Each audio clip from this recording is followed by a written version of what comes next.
एक दिन की बात, भरत जी महाराज पुष्प आदि लेने के लिए गए थे। उसी समय हिरणों का एक झुंड आया। ध्यान से सुनिए, हिरणों का एक झुंड आया और उस हिरण के बच्चे ने, जो कि उनकी कुटिया में था, उसने देखा रही ये तो मेरे जैसे हैं, बिल्कुल मेरी जाति के हैं। तो वह मृग का बालक उन हिरणों के झुंड में मिल गया और उनके ही साथ में वहां से चला गया। जब उनके ही साथ में वह हिरण का बालक चला गया, भरत जी महाराज आए और कुटिया को सूनी देखा, उस हिरण को नहीं देखा। पुलह और पुलस्त ऋषि से पूछा, क्या आपने उस हिरण के बालक को देखा? बोले नहीं देखा। मानस जी में बाबा तुलसी वर्णन करते हैं कि राम जी, हे खग मृग हे मधुकर श्रेणी, तुम देखी सीता मृग नयनी, खा गच्छति खेच रहा खगः, जो आकाश मार्ग से जाता है वह खग पक्षी, जो जमीन पर चले वह मृग,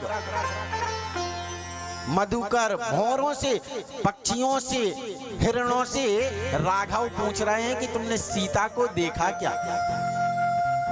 वही स्थिति आज भरत जी महाराज की हो गई। वह गंडकी नदी की धार से पूछते हैं कि तुम बताओ, तुमने उस मृग शावक को देखा क्या?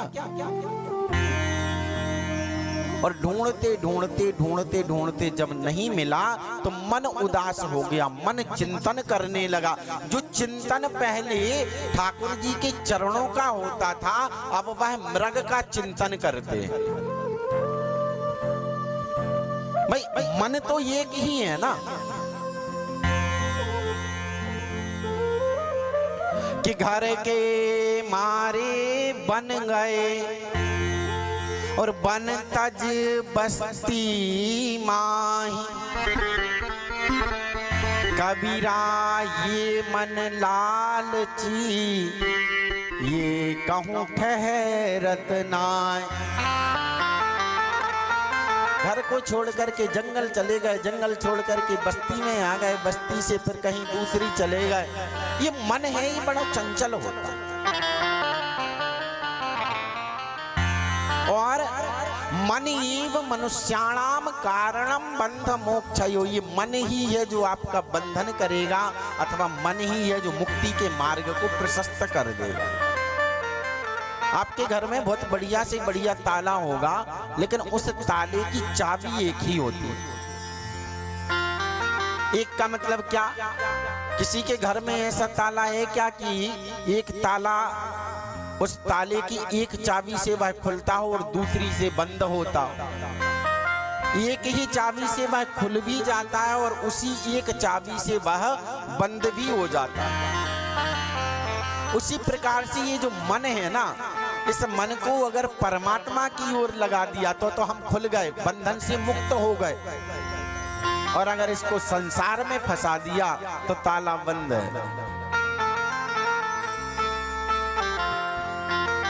भरत जी महाराज जो हो भगवान का चिंतन करते थे, अब तो हा मृग हा मृग, पहले कहते थे हरे कृष्ण, अब हा मृग हा मृग, और मृग मृग मृग मृग करते करते उनका जो है प्राणांत हो गया, शरीर छूट गया।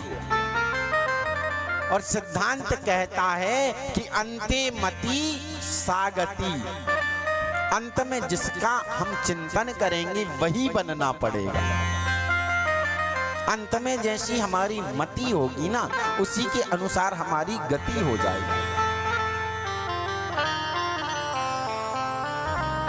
मृग का चिंतन करते हुए वह पधारे तो दूसरा जो जन्म हुआ उनका, वह मृग के ही स्वरूप में, मृग की योनि में उनको जाना पड़ा।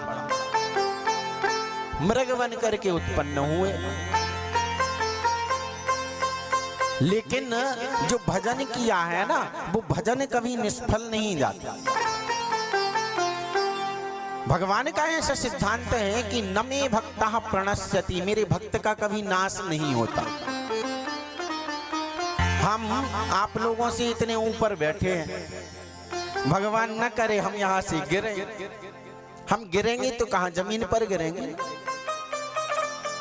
ठीक उसी प्रकार से जो भगवत भक्त होते हैं, जो संत होते हैं, अगर उनका पतन भी होता है तो उन्होंने जो आधार बना रखा है वो तो श्री ठाकुर जी हैं।